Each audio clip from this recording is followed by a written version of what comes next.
नमस्कार। आज हम एक ऐसी चीज की गहराई में उतर रहे हैं जो हम सब ने कभी न कभी महसूस की है, सूजन। कभी चोट लगने पर तो कभी सुबह उठने पर यूं ही। आयुर्वेद में इसे शोथ कहते हैं।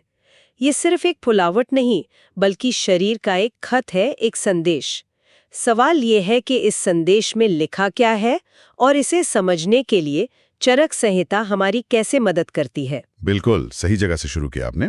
चरक संहिता का 18वां अध्याय, त्रिशोथीय अध्याय, इसी संदेश को समझने की कुंजी है। यह अध्याय में बताता है कि सूजन बस सूजन नहीं होती। इसके पीछे शरीर की 3 मूल ऊर्जाएं, या कह लें कि शरीर का ऑपरेटिंग सिस्टम, वात, पित्त और कफ काम कर रहे होते हैं। अच्छा। अध्याय की शुरुआत ही इस महान विचार से होती है। सुनिए, त्रयः शोथा भवन्ति वात पित्त श्लेष्म निमित्ता ते पुनर्द्विविधा निजागंतु भेदेंत्री। अच्छा, ये तो बहुत फाउंडेशनल लग रहा है। सरल भाषा में इसका मतलब क्या हुआ? इसका मतलब है कि शोथ के मुख्य 3 प्रकार हैं, वात, पित्त और कफ के कारण। जी। लेकिन इन तीनों को समझने से पहले हमें इन्हें 2 बड़ी श्रेणियों में बांटना होगा। 2 श्रेणियां? हाँ, पहली है आगंतुज, यानी जो किसी बाहरी वजह से आए, और दूसरी है निज, यानी जो शरीर के भीतर से पैदा हो। आगंतुज मतलब आगंतुक या गेस्ट की तरह, जो बाहर से आया हो। जैसे कोई चोट लग गई या किसी कीड़े ने काट लिया। आपने एकदम सही पकड़ा। आगंतुक शोथ वही है। चरक संहिता कहती है कि इसके कारण बहुत स्पष्ट होते हैं, जैसे काटना यानी छेदन, फटना यानी भेदन, कुचल जाना या फिर हड्डी का टूटना। ये तो सब फिजिकल इंजरी हुई। हाँ, या फिर भिलावे जैसे किसी जहरीले पौधे का स्पर्श, विषैले कीड़ों का काटना, जानवरों के सींग या नाखून लगना, यहाँ तक कि बहुत ज्यादा ठंड या आग से जलना भी आगंतुज शोथ ही है। तो इसकी पहचान कैसे होती है? मतलब एक डॉक्टर कैसे समझेगा कि ये सूजन बाहर से आई है या अंदर से? बहुत अच्छा सवाल है। इसकी पहचान का एक बहुत सीधा तरीका है। आगंतुज शोथ में बाहरी लक्षण और दर्द पहले दिखाई देते हैं। पहले? हाँ, पहले। शरीर के दोषों का असंतुलन बाद में आता है। ग्रंथ में आता है ते पुनर्यथास्वम हेतु व्यंजनाय रादाव उपलभ्यन्ते, यानी इसका कारण और लक्षण शुरुआत में ही साफ साफ दिख जाते हैं। कोई उदाहरण दे सकते हैं? जरूर। जैसे अगर मधुमक्खी काट ले तो पहले तेज दर्द, जलन और सूजन उसी जगह पर होगी। बाद में व्यक्ति की शारीरिक प्रकृति के अनुसार उसमें खुजली या गर्माहट जैसे लक्षण जुड़ सकते हैं। इसीलिए इसका इलाज भी पहले बाहरी होता है, लेप, पट्टी, इस तरह से। बाहरी चोट से सूजन होना तो समझ आता है, लेकिन मुझे वो मामले ज्यादा हैरान करते हैं जहां सुबह उठकर अचानक से चेहरा या पैर सुझावा मिलता है, बिना किसी स्पष्ट वजह के। जरूर इसके पीछे शरीर के अंदर ही कुछ चल रहा होगा। और वही है निजशोथ। ये शरीर के अंदरूनी असंतुलन का नतीजा है। इसके कारण बहुत गहरे और हमारी जीवन शैली से जुड़े हुए हैं। चरक संहिता के अनुसार इसका एक बड़ा कारण है पंचकर्म जैसी शोधन क्रियाओं का गलत तरीके से होना। अरे मतलब जो प्रक्रिया शरीर को साफ करने के लिए है, वही गलत हो जाए तो सूजन पैदा कर सकती है। बिल्कुल। और सिर्फ वही नहीं, हमारा आहार विहार भी एक बड़ा कारण है। बहुत ज्यादा भारी, खट्टा, नमकीन खाना, कुछ लोगों में मिट्टी खाने की आदत, दही या शराब का ज्यादा सेवन, ये सब शरीर के जो सूक्ष्म चैनल्स हैं उनको बंद कर देते हैं, जिससे सूजन पैदा होती है। साथ ही पांडु मतलब एनीमिया, बवासीर या लंबे समय से चली आ रही खांसी, सांस की बीमारी भी इसका कारण बन सकती है। मतलब जड़ हमारी अपनी आदतें ही हैं काफी हद तक। काफी हद तक। एक और दिलचस्प कारण है प्राकृतिक वेगों को रोकना। वेगों को रोकना मतलब मल, मूत्र, शीख या शुक्र जैसे शारीरिक आवेगों को जबरदस्ती रोकना। ये शरीर के प्रवाह को बाधित करता है और शोथ का कारण बन सकता है। यहां तक कि गर्भावस्था में कोई समस्या हो या प्रसव के बाद की गलत देखभाल, वो भी निजशोथ को जन्म दे सकती है। तो अब हम सूजन के 3 व्यक्तित्वों पर आते हैं, वात, पित्त और कफ। ये कैसे अलग होते हैं? इसे ऐसे समझते हैं, वात हवा की तरह है, पित्त आग की तरह और कफ पानी या मिट्टी की तरह। जैसी उनकी प्रकृति है वैसी ही सूजन वो पैदा करते हैं। वात दोष से होने वाली सूजन हवा की तरह ही चंचल होती है। चंचल मतलब वो जल्दी आती है, जल्दी चली जाती है और अपनी जगह भी बदलती रहती है। त्वचा का रंग हल्का काला या लालिमा लिए हो सकता है। उस जगह पर फड़कन महसूस होती है और दर्द सुई चुभने जैसा होता है। चरक संहिता इसे बहुत सुंदर तरीके से बताती है। शुयन्ते यस्य गात्राणि स्वपन्ति वरुजन्ति च पीड़ितान्यो नमन्त्याशु वात शोथम तमादिशेत। इस श्लोक में सबसे खास बात क्या है? इसमें दो शब्द बहुत महत्वपूर्ण हैं। स्वपंतीव यानी अंग सुन्न पड़ जाता है। सुन पड़ जाता है। हाँ, और पीड़िता न्यूनमन्याशु यानी दबाने पर गड्ढा नहीं पड़ता, वो तुरंत वापस ऊपर उठ जाती है। ये वातज स्रोत की सबसे बड़ी पहचान है। अच्छा, वात वाली सूजन सूखी हाँ, और चलने वाली है। तो क्या पित्त वाली सूजन इसके बिल्कुल विपरीत, मतलब गर्म और एक जगह पर टिकी हुई होती है? आपने बिल्कुल सही अंदाजा लगाया। पित्त का स्वभाव है गर्मी। अच्छा। तो पित्तज स्रोत गरम, तीखा, खट्टा भोजन करने या आग धूप में ज्यादा रहने से होती है। ये सूजन बहुत तेजी से आती है और इसमें जलन, गर्मी और पसीना मुख्य लक्षण होते हैं। अच्छा। त्वचा का रंग पीला, नीला या तांबे जैसा हो सकता है और छूने पर वो जगह गर्म महसूस होती है। इसके लिए श्लोक है, यह पिपासा ज्वरार्थस्य दुयेते अर्थ विधिहते स्विद्यते क्लिद्यते गंधी सपैतस्वयुथु स्मतः। तो ये श्लोक हमें क्या देखने के लिए कह रहा है? ये कहता है कि जिस सूजन में व्यक्ति को प्यास लगे, बुखार हो, यानी पिपासा ज्वरार्थस्य, पसीना आए, स्विद्यति और एक खास तरह की गंध भी हो, वो पित्त की सूजन है। यह शरीर में बढ़ी हुई आग का प्रतीक है। और अब तीसरा, कफज शोथ। ये तो भारी और ठंडा होना चाहिए। हाँ, एकदम सही। कफज शोथ भारी, मीठा, ठंडा भोजन करने, दिन में सोने और व्यायाम ना करने से होती है।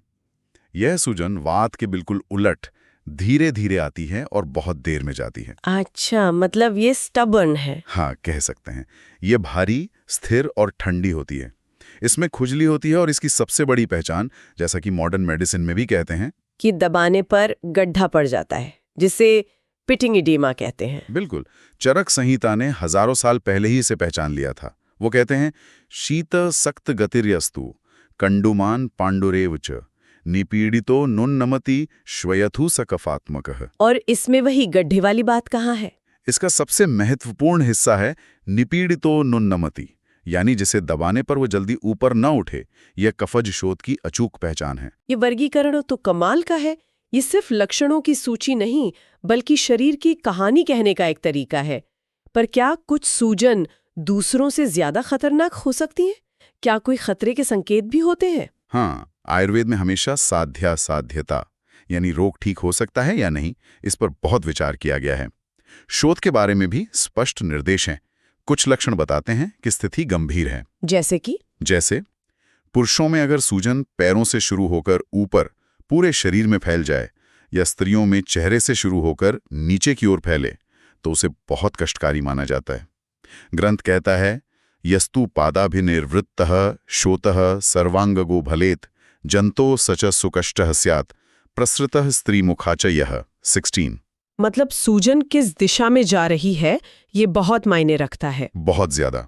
इसके अलावा अगर सूजन गुहिया अंगों से शुरू हो या उसके साथ 7 उपद्रव यानी कॉम्प्लिकेशंस हो, उल्टी, श्वास, अरुचि, प्यास, बुखार, दस्त और कमजोरी, तो वो असाध्य हो सकती है। तो ये शोथ अपने आप में एक बीमारी है या ये किसी और बीमारी का एक लक्षण मात्र है, एक सुराग है? ये आयुर्वेद के सबसे गहरे सिद्धांतों में से एक है। शोध एक मूल प्रक्रिया है, एक क्लू है। शरीर में उसकी जगह और दोष के अनुसार उसका नाम और रूप बदल जाता है। अच्छा। हाँ, जैसे अगर कफ जीभ की जड़ में सूजन पैदा करे तो उसे उपजीविका कहते हैं। अगर वही कफ गले के बाहर धीरे धीरे सूजन बनाए तो उसे गलगंड या गोइटर कहते हैं। अरे वाह, मतलब जड़ एक ही है, शोथ, लेकिन उसके प्रकट होने के रूप अलग अलग है। बिल्कुल। जब पित्त और रक्त त्वचा में फैलकर लाल रंग की फैलने वाली सूजन पैदा करते हैं तो उसे विसर्प कहते हैं। विसर्प? हाँ, जो कुछ इरिसिपिलस जैसा है। जब वायु पेट में एक जगह रुककर दर्द के साथ एक गोला बना दे तो उसे गुल्म कहते हैं। और जब तीनों दोष मिलकर जीभ की जड़ में तेजी से बढ़ने वाली घातक सूजन पैदा करें, जो सांस रोक दे, तो उसे रोहिणी कहते हैं। जो डिप्थीरिया जैसे गंभीर बीमारी हो सकती है। बिल्कुल। ये तो अद्भुत है। इसका मतलब एक कुशल वैद्य के लिए बीमारी का नाम रटने से ज्यादा जरूरी ये समझना है कि शरीर के किस हिस्से में किस दोष के कारण सूजन हो रही है। आपने इस चर्चा का सार पकड़ लिया और चरक संहिता इसी बात पे जोर देती है। ग्रंथ में क्रांतिकारी विचार दिया गया है। वो कहते हैं कि एक अच्छे वैद्य को सिर्फ इसलिए शर्मिंदा नहीं होना चाहिए कि उसे किसी बीमारी का आधुनिक या प्रचलित नाम नहीं पता। सच में? ये तो आज के दौर के लिए बहुत बड़ी बात है, जहां हर चीज पर लेबल लगाना जरूरी समझा जाता है। हाँ, और इसके लिए एक अमर श्लोक है, विकार नामा कुशलो न जिह्रियात कदाचन न ही सर्व विकाराणाम नामतो अस्थि ध्रुवा स्थिति ही। वाह। इसका अर्थ है, विकार का नाम न जानने वाला वैद्य कभी लज्जित न हो, क्योंकि सभी विकारों की नाम से कोई स्थायी स्थिति नहीं होती।